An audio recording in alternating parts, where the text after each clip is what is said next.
आप सभी ने कर्ण के बारे में तो बहुत सुना होगा, लेकिन आज हम आपको कर्ण के बारे में ऐसी 10 बातें बताएंगे जिन्हें जानकर आप हैरान रह जाएंगे। पहला रहस्य। हालांकि यह कथा मान्यता पर आधारित है। कहते हैं कि द्रौपदी को महारथी कर्ण से प्रेम था और कर्ण को भी द्रौपदी पसंद थी। स्वयंवर में कर्ण भी गए थे। राजा द्रुपद का भीष्म से विरोध था और कर्ण भीष्म के पक्ष में थे। राजा द्रुपद ने द्रौपदी को पहले ही बता दिया था कि कर्ण एक सूत पुत्र है और यदि तुमने उसे पसंद किया तो जीवन भर तुम्हें एक दास की पत्नी के रूप में पहचाना जाएगा। स्वयंवर में निराश द्रौपदी ने एक कठिन निर्णय लेते हुए भरी सभा में कर्ण को एक सूत पुत्र कहकर अपमानित किया था। फिर भी चीरहरण के दौरान द्रौपदी को कर्ण से उम्मीद थी, लेकिन कर्ण ने अपने अपमान को याद कर वहां द्रौपदी की कोई सहायता नहीं की। बाद में जब भीष्म पितामह मृत्यु शैया पर लेटे थे, तब कर्ण ने उनसे कहा कि वे द्रौपदी को चाहते थे। यह बात द्रौपदी ने भी सुनी और पहली बार द्रौपदी को भी पता चला कि कर्ण भी मुझे प्रेम करते हैं। दूसरा रहस्य। दुर्योधन की पत्नी का नाम भानुमति था। कहते हैं कि भानुमति का कर्ण के साथ अच्छा संबंध हो चला था। दोनों एक दूसरे के साथ मित्र की तरह रहते थे। कर्ण और दुर्योधन की पत्नी भानुमति एक बार शतरंज खेल रहे थे। इस खेल में कर्ण जीत रहा था। तभी भानुमति ने दुर्योधन को आते देखा और खड़े होने की कोशिश की। दुर्योधन के आने के बारे में कर्ण को पता नहीं था, इसीलिए जैसे ही भानुमति ने उठने की कोशिश की, कर्ण ने पकड़कर बिठाना चाहा। भानुमति के बदले उसके मोतियों की माला कर्ण के हाथ में आकर टूट गई। दुर्योधन तब तक कमरे में आ चुका था।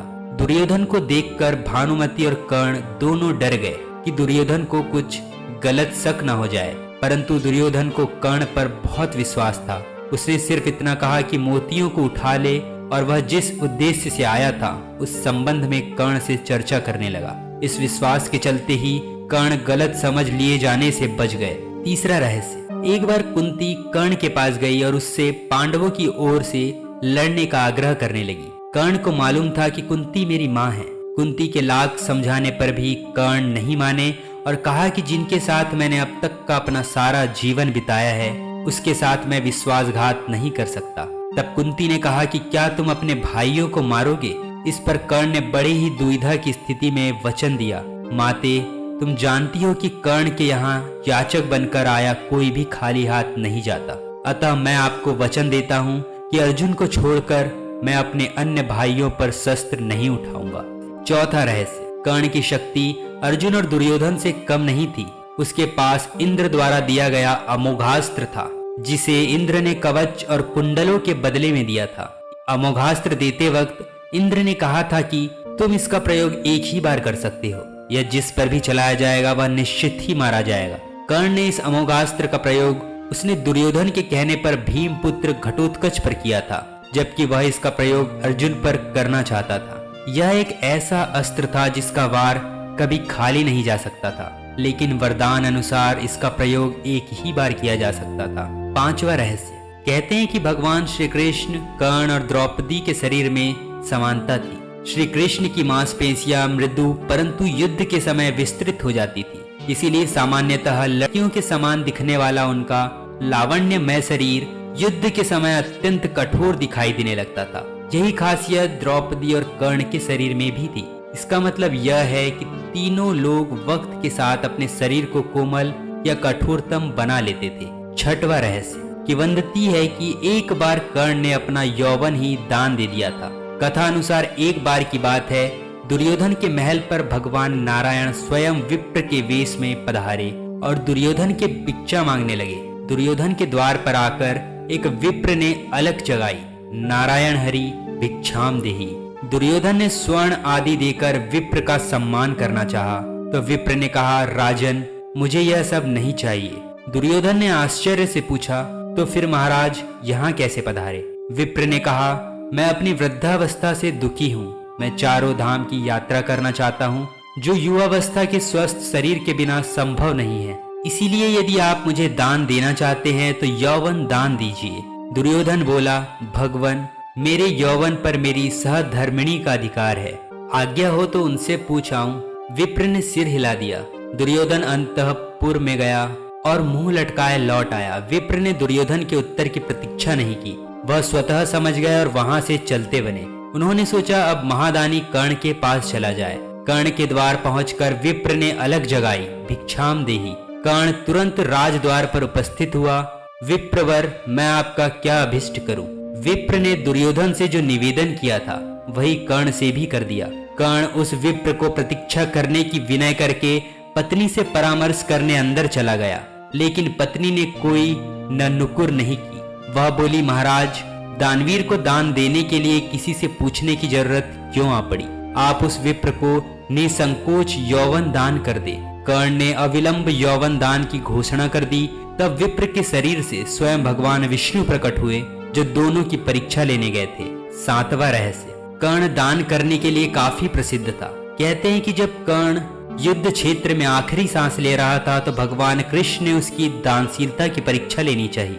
वे गरीब ब्राह्मण बनकर कर्ण के पास गए और कहा कि तुम्हारे बारे में काफी सुना है और तुमसे मुझे अभी कुछ उपहार चाहिए। कर्ण ने उत्तर में कहा कि आप जो भी चाहे मांग ले। ब्राह्मण ने सोना मांगा। कर्ण ने कहा कि सोना तो उसके दांत में है और आप इसे ले सकते हैं। ब्राह्मण ने जवाब दिया कि मैं इतना कायर नहीं हूँ कि तुम्हारे दांत तोड़ूं। कर्ण ने तब एक पत्थर उठाया और अपने दांत तोड़ लिए। ब्राह्मण ने इसे भी लेने से इनकार करते हुए कहा कि खून से सना हुआ यह सोना वह नहीं ले सकते। कर्ण ने इसके बाद एक बाण उठाया और आसमान की तरफ चलाया। इसके बाद बारिश होने लगी और दांत धुल गया। 8वां रहस्य। उस काल में द्रोणाचार्य, परशुराम और वेद व्यास को ही ब्रह्मास्त्र चलाना और किसी के द्वारा ब्रह्मास्त्र का प्रयोग किए जाने पर उसे असफल कर देना याद था। जब द्रोणाचार्य ने कर्ण को ब्रह्मास्त्र विद्या सिखाने से इनकार कर दिया तब वे परशुराम के पास पहुंच गए। परशुराम ने प्रण लिया था कि वे इस विद्या को किसी ब्राह्मण को ही सिखाएंगे, क्योंकि इस विद्या के दुरुपयोग का खतरा बढ़ गया था। कर्ण यह सीखना चाहता था तो उसने परशुराम के पास पहुंचकर खुद को ब्राह्मण का पुत्र बताया और उनसे यह विद्या सीख ली। फिर एक दिन जंगल में परशुराम जी कर्ण की गोद में सिर रखकर गहरी नींद में सो रहे थे। तभी कहीं से एक कीड़ा आया और वह कर्ण की जांघ पर डंक मारने लगा। कर्ण की जांघ पर घाव हो गया, लेकिन परशुराम की नींद न खुल जाए इसके भय से वह चुपचाप बैठा रहा। घाव से खून बहने लगा। बहते खून ने जब परशुराम को छुआ तो उनकी नींद खुल गई। उन्होंने कर्ण से पूछा कि तुमने उस कीड़े को हटाया क्यों नहीं? कर्ण ने कहा कि आपकी नींद टूटने का डर था, इसीलिए। परशुराम ने कहा कि किसी ब्राह्मण में इतनी सहनशीलता नहीं हो सकती, तुम जरूर कोई क्षत्रिय हो, सच सच बताओ। तब कर्ण ने सच बताया। क्रोधित परशुराम ने कर्ण को उसी समय श्राप दिया कि तुमने मुझसे जो विद्या सीखी है वह झूठ बोलकर सीखी है, इसीलिए जब भी तुम्हें इस विद्या की सबसे ज्यादा आवश्यकता होगी तभी तुम इसे भूल जाओगे, कोई भी दिव्यास्त्र का उपयोग नहीं कर पाओगे। हुआ भी यही कि जब कर्ण को ब्रह्मास्त्र की जरूरत महसूस हुई तब वे यह विद्या भूल गए। 9वां रहस्य। परशुराम जी के आश्रम से शिक्षा ग्रहण करने के बाद कर्ण वन में भटक रहा था। इस दौरान वे शब्द भेदी विद्या सीख रहा था। एक दिन जब वे इस विद्या का अभ्यास कर रहे थे तब उन्होंने गाय के बछड़े को अन्य वन्य पशु समझकर शब्द भेदी बाण चला दिया और उस बाण से बछड़ा मर गया। तब उस गाय और बछड़े के स्वामी ब्राह्मण ने कर्ण को शाप दिया कि जिस प्रकार उसने एक असहाय बछड़े को मारा है वैसे ही एक दिन वह भी मारा जाएगा, जबकि वह खुद को असहाय महसूस करेगा और जब उसका सारा ध्यान अपने शत्रु से कहीं अलग किसी और काम पर होगा। और हुआ भी यही कि जब कर्ण का अर्जुन से घनघोर युद्ध चल रहा था तब उसके रथ का पहिया बार बार भूमि में धंसता जा रहा था और वह उसे निकालकर फिर से युद्ध करने लगता था।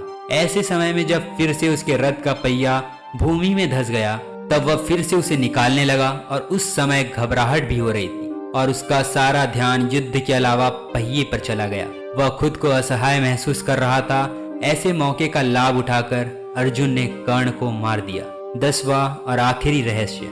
युद्ध में एक ओर कृष्ण थे तो दूसरी ओर कर्ण। कर्ण दुर्योधन के तो कृष्ण अर्जुन के दोस्त थे। यदि युद्ध में कर्ण को असहाय स्थिति में देखकर नहीं मारा जाता तो अर्जुन की क्षमता नहीं थी कि वे कर्ण को मार पाता। कृष्ण की नीति के तहत ही कर्ण का विवाह द्रौपदी से होने से रोक दिया गया। कृष्ण ने ही अपनी नीति से उसके कवच कुंडल हथियाए और इंद्र द्वारा दिया गया एकमात्र अचूक अमोघ अस्त्र जो वह अर्जुन पर चलाना चाहता था वह घटोत्कच पर चलवाया गया। इस तरह हम देखते हैं कि युद्ध के पहले से ही कर्ण और कृष्ण के बीच युद्ध चलता रहा था। वो कृष्ण ही थे जिन्होंने आखिरी वक्त पर नीति के तहत ही कर्ण को यह बताया था कि कुंती तुम्हारी माँ है। लेकिन युधिष्ठिर और अर्जुन को इस बात का ज्ञात नहीं था कि कर्ण हमारा बड़ा भाई है। यदि युधिष्ठिर को पता चलता कि कर्ण हमारे बड़े भाई है तो वह राजपाट की लड़ाई नहीं लड़ते, बल्कि कर्ण को ही राजा बनाने की लड़ाई लड़ते। तो बस यहीं तक था आज का वीडियो। मिलते हैं एक और नए वीडियो के साथ, तब तक के लिए बी सेफ। जय हिंद।